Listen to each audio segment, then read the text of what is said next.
Olá, olá, vamos falar agora do artigo 37, parágrafo 3º, tá bom? É uma informação importante porque trata-se aí da participação do povo na administração pública, tá? O artigo 37, parágrafo 3º, ele determina que a lei estabeleça as regras sobre a participação da população na administração pública. Tá? E a própria Constituição garante, isso aqui é a transparência da administração, né? Garante aos brasileiros, garante ao povo brasileiro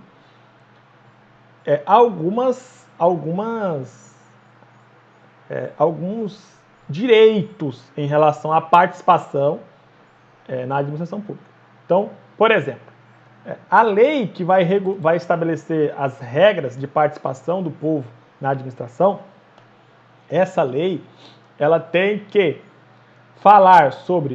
garantir o acesso a informações dos atos do governo, os atos praticados pelo governo têm que ser acessíveis para a população, né? A maioria deles, desde que não comprometa a segurança nacional e a segurança da sociedade, tá bom? A maioria dos atos, por isso que tem que ser publicados aí no Diário Oficial, tá bom?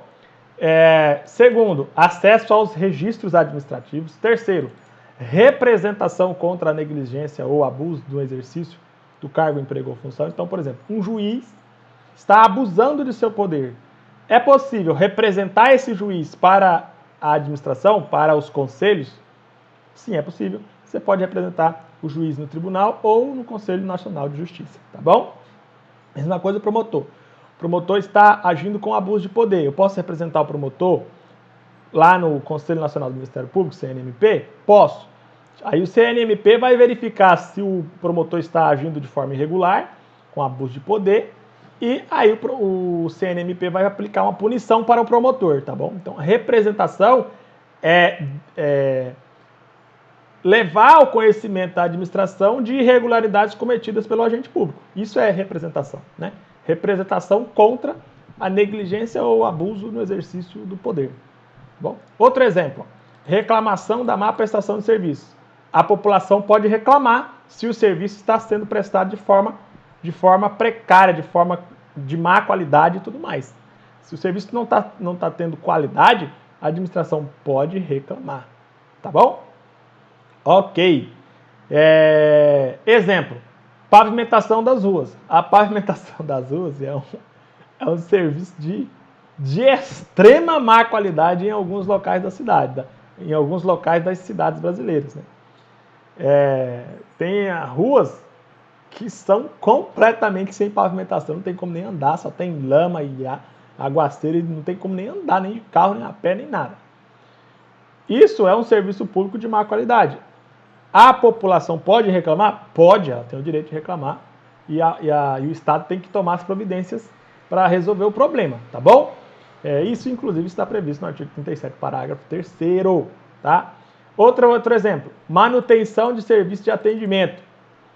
A lei que estabelecerá as regras sobre a participação da população na administração, ela tem que obrigatoriamente garantir que a administração tenha um serviço de atendimento ao cidadão, né? Geralmente isso aí a administração ela coloca o nome desse serviço de Fale Conosco ou ouvidoria. Por exemplo, no tribunal tem esse serviço aí de atendimento à população, que é a ouvidoria. Tá bom? Existe um setor chamado ouvidoria no tribunal. Tá ok? Deixa eu só colocar aqui, não é saque não, exemplo, ouvidoria. Normalmente tem essa ouvidoria aí no tribunal, tá ok? Beleza.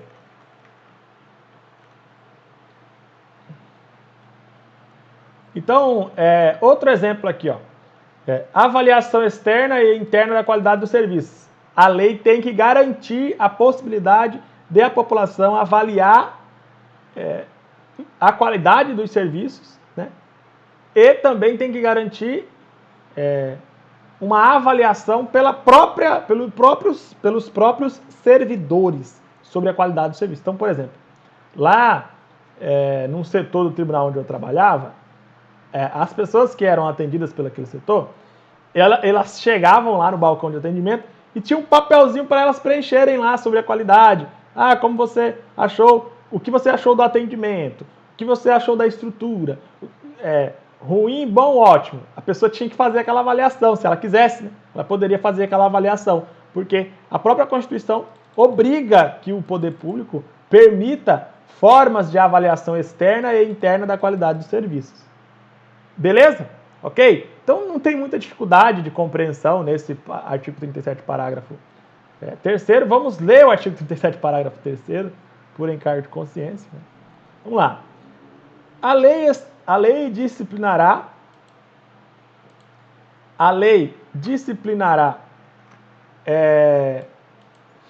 as formas de participação do usuário na administração pública, direta e indireta, regulando especialmente. Aí vem, as reclamações relativas à prestação de serviços públicos em geral, asseguradas a manutenção de serviços de atendimento ao usuário e a avaliação periódica externa e interna da qualidade dos serviços. Beleza, tranquilo, já expliquei isso. Regulando especialmente, 2, né, o acesso dos usuários a registros administrativos e a informações sobre atos de governo, observado o disposto no artigo 5º, inciso 10 e inciso 33 da Constituição. Beleza, tranquilo. E 3, regulando especialmente a disciplina da representação contra o exercício negligente ou abusivo do cargo, emprego ou função na administração pública. Beleza? Então, o juiz agiu com abuso de poder? Agiu. Representa no CNJ, representa no tribunal. Representa na corregedoria do tribunal, representa no CNJ. É possível esse tipo de representação, tá bom? Ok, então esse é o 37, parágrafo 3º, não tem muita dificuldade para se entender esse 37, parágrafo 3º. Vamos agora ao 37, parágrafo 4º, ok? Então vamos lá.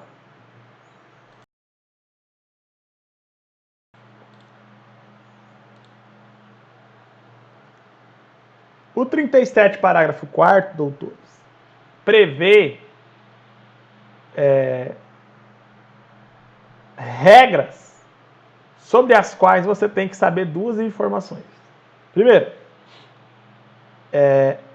existe uma lei no Brasil prevendo condutas tipificadas como improbidade administrativa. E nessa lei existe a previsão de 4 categorias de condutas que são classificadas como improbidade administrativa. Tá. E se o agente público praticar uma dessas condutas, o agente público vai sofrer algumas consequências. Em regra, são 5 consequências que o agente público sofre. Então, assim, em resumo é isso.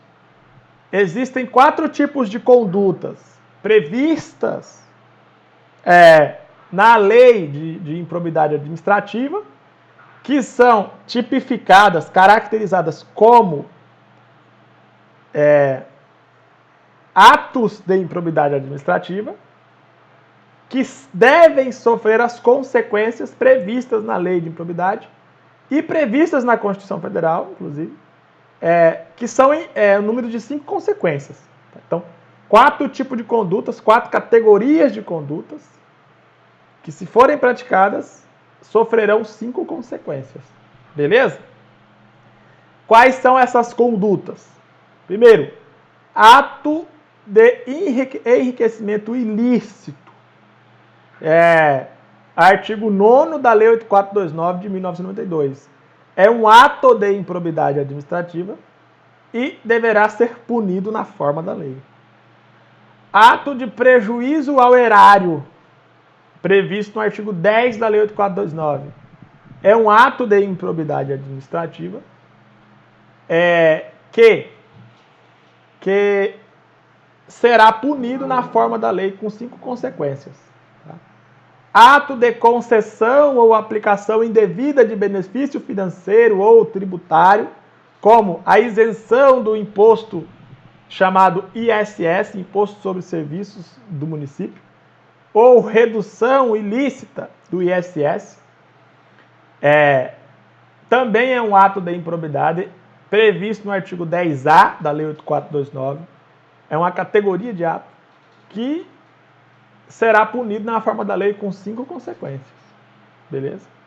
Temos também o ato contrário aos princípios da administração pública, o LIMP e etc. Por exemplo, legalidade, pessoalidade, moralidade, publicidade e eficiência. Se o administrador praticar um ato contrário a esses princípios, o administrador estará cometendo um ato de improbidade administrativa e será punido com 5 consequências de acordo com a lei.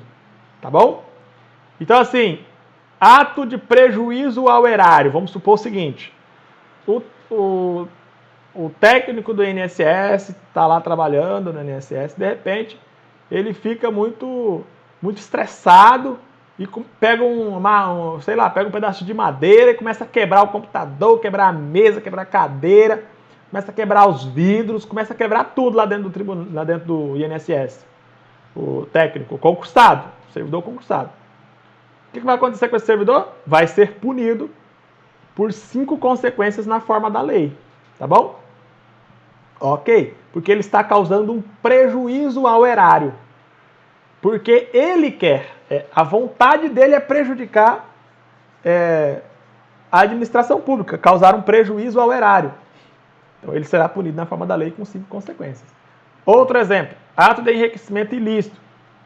O cidadão está lá, sei lá, ele é um juiz, vamos supor, né? Um juiz está trabalhando lá no tribunal e tal, e aí ele tem que julgar um caso de 100 milhões de reais. Se ele condenar a empresa tem que pagar 100 milhões de reais. A empresa vai lá conversar com o juiz, né, para saber em que pé que está o processo. Aí o juiz chega e fala: olha, é o seguinte, cara, eu vou condenar vocês aqui em 100 milhões, mas se vocês depositar 2 milhões na minha conta, eu não vou condenar vocês em 100 milhões, não. Eu condeno só em 1 milhão só. Vocês vão ter aí uma economia de 97 milhões. Porque vocês teriam que pagar 100 milhões, ao invés de pagar 100 milhões, né, para outra parte, a empresa vai ter que pagar 2 milhões para o juiz e 1 milhão para outra parte, totalizando 3 milhões. Então, a empresa teria uma economia de 97 milhões. Esse juiz está praticando, ele quer praticar, é a vontade dele praticar essa conduta reprovável, né? Ele está solicitando dinheiro para praticar um ato público que é da competência dele, ou para deixar de praticar um ato que é da competência dele. O nome disso no direito é crime de corrupção passiva. Tá? Ele está praticando uma corrupção passiva porque ele está solicitando dinheiro, propina, para praticar ou não praticar um ato público. Tá? Beleza, então é um ato de enriquecimento ilícito. Ele está se enriquecendo ilicitamente com 2 milhões de reais. Tá? Esse ato de corrupção é um ato de improbidade? Sim, é um ato de improbidade. Será punido na forma da lei? Sim, será punido com 5 consequências, na forma de gradação prevista em lei. Tá? Beleza? Ato de concessão ou aplicação indevida de benefício financeiro ou tributário. Por exemplo, isenção ou redução do ISS, que é um imposto municipal sobre serviços municipais. Vamos supor que uma empresa está devendo aí, sei lá, 100 milhões, 200 milhões de ISS, uma empresa de transporte municipal de passageiros, está devendo 200 milhões de ISS. Essa empresa,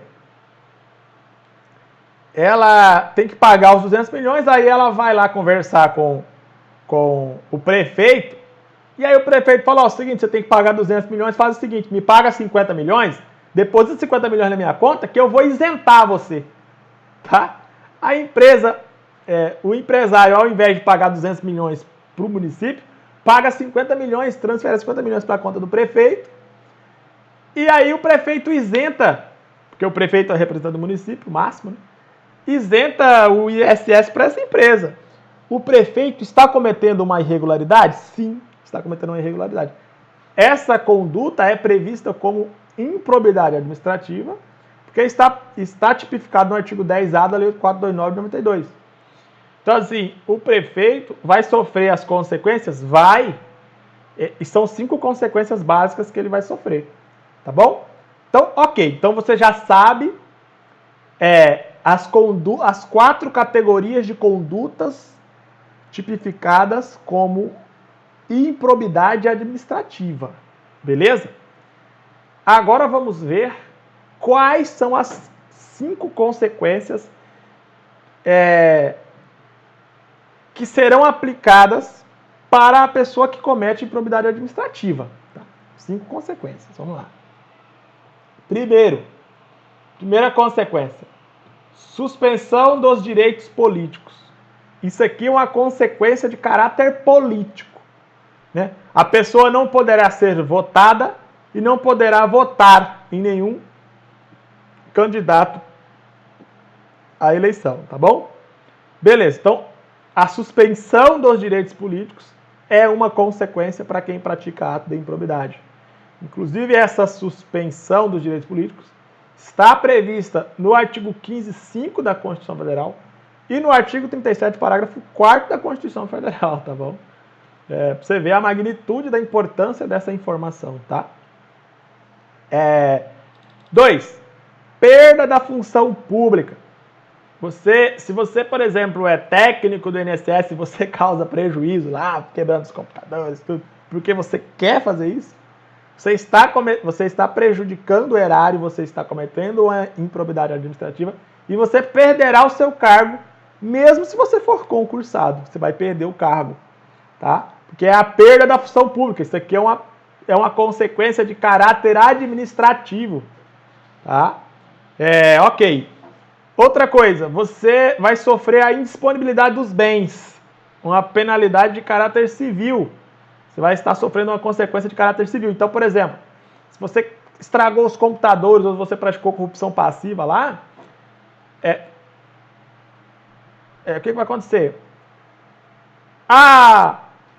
O juiz, ele pode entrar no seu patrimônio, na sua conta bancária e bloquear todo o dinheiro que você tem. Então, por exemplo, vamos supor, o prefeito recebeu 50 milhões de propina para isentar o ISS de uma empresa que ia pagar 200 milhões. Então a empresa teve uma economia de 150 milhões, pagou 50 milhões para o prefeito, deixou de pagar 200 milhões de imposto. Beleza. O juiz pode entrar na conta bancária do prefeito e bloquear os 50 milhões? Pode, sem problema nenhum. Porque a improbidade administrativa prevê como consequência a indisponibilidade dos bens da pessoa. Tá? Ok. 4ª consequência, ressarcimento ao erário. Então, esse prefeito que recebeu 50 milhões tem que devolver esse dinheiro para o poder público, ressarcir o poder público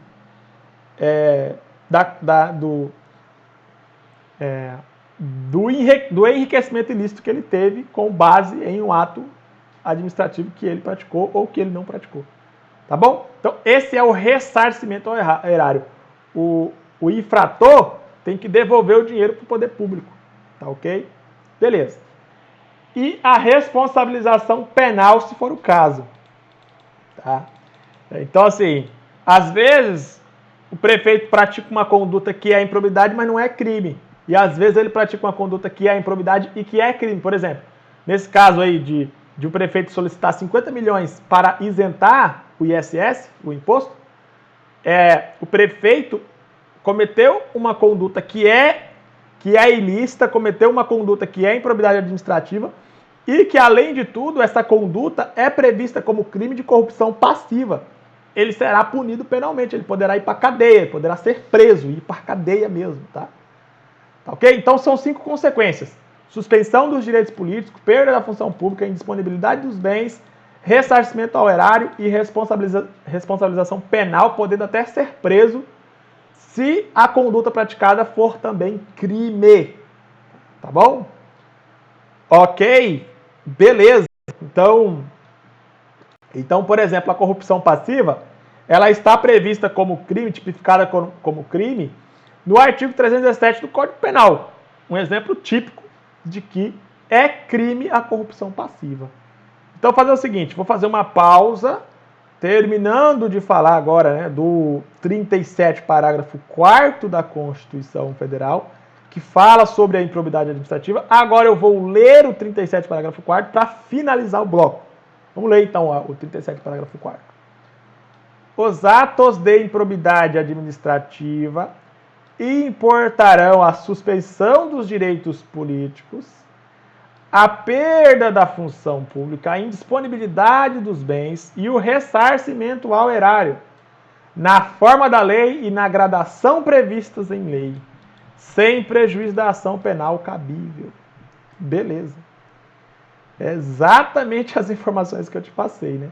4 atos de improbidade previstos na Lei 8429, que sofrerão 5 consequências: suspensão dos direitos políticos, perda da função pública, indisponibilidade dos bens, ressarcimento ao erário, e, se for cabível um crime, será responsabilizado penalmente, podendo até ser preso.